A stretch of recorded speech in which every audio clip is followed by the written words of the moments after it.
Okay, so we're going to make some guides for our buttons. So the first thing that I'd like to do is make a title for my artwork. So we have two button sizes that we're going to make. And what we want to do is to create a template for a 3-inch button. So if I go on the circle or ellipse tool, I will double click and there's width and height that show up. So first thing I want to do is create 3 inches and hit OK. This is going to make a perfect 3-inch circle. Now I'm taking and just making this an outline with no fill. I'm going to do the same thing again, select my ellipse tool, double click, and this time I'm going to make a larger circle, which is 3.5 inches.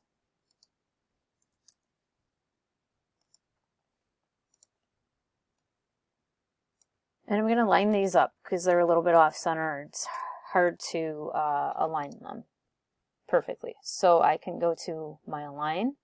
If this menu is not showing up, you can go to window and then align. Here it's already selected in my tab. So I'm going to go on the horizontal align to center and the vertical align to center. So you can see these two are overlapped and lined up. So this is our larger button. For a smaller button, I'll do the same thing. Double click. And the measurements on this are a little bit different because it's 2 3/16, and then 2 and I think it was 5/8. So I converted that to decimals and 1875 is the one.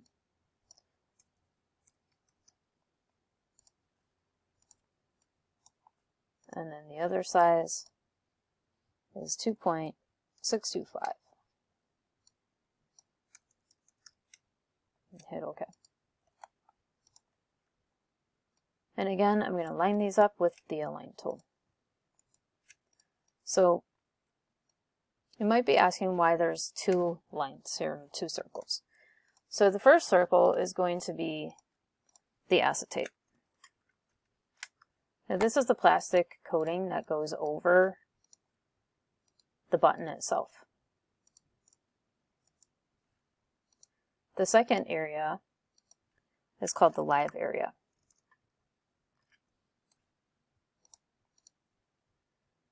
So this area right here is the area that we'll actually be able to see, because this area will bend and curve around the button itself as it gets smashed in the button machine, which we'll go over later. So when you're creating your artwork, you want to make sure your artwork is within this area. Now something that I like to do when I create art like this is to make this inside area a guide. And how we do that is, let me see. It is under object, and then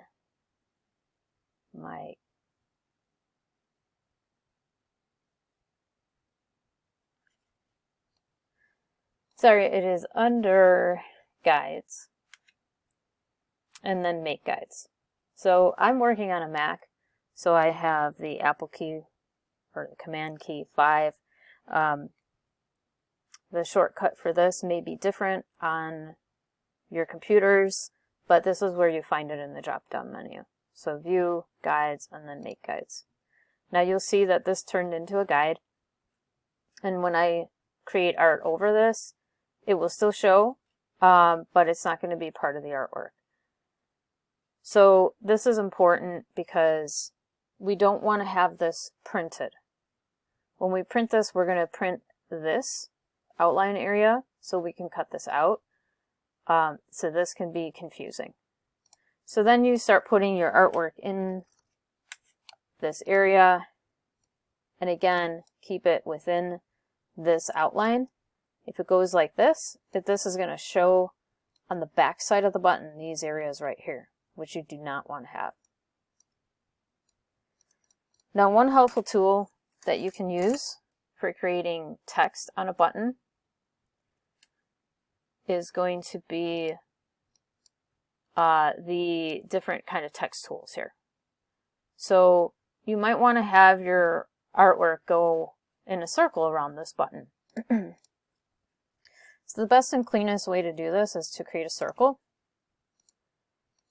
and then click on your text tool, and you're going to go type on a path.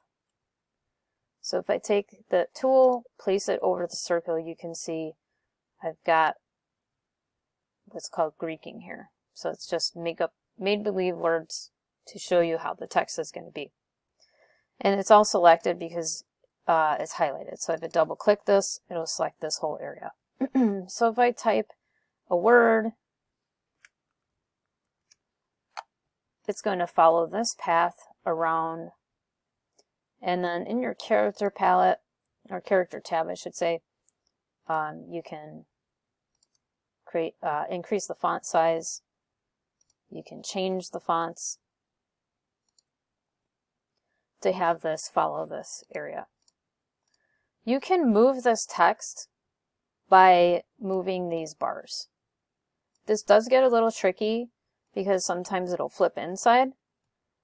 Sometimes these will go backwards and kind of mess you up a little bit. So you just have to have a little patience with it. And then you'll see when you put it inside the circle here, it's going to look nice. Now on this, just as a designer, I would make this so that it follows that curve real nicely, so that it's more centered, not off-centered. But it just depends on what your design is going to be. So this too, I will change this to a guide. I'm using my shortcut, which is Command G. Or, I'm sorry, Command 5. And then that's saved as a guide. Now, if I look at this circle, and I'm like, oh my gosh, I don't know if I did this the right size. If you go under your transform, this will bring up the dimensions of what your circle is at. And this will do this for any object that you've drawn in here. And why this is important is designers use this all the time because you have constraints onto what you're putting the artwork onto. If it's a phone case, a magnet, a button, a t-shirt, there's always a live area that artwork has to fit in.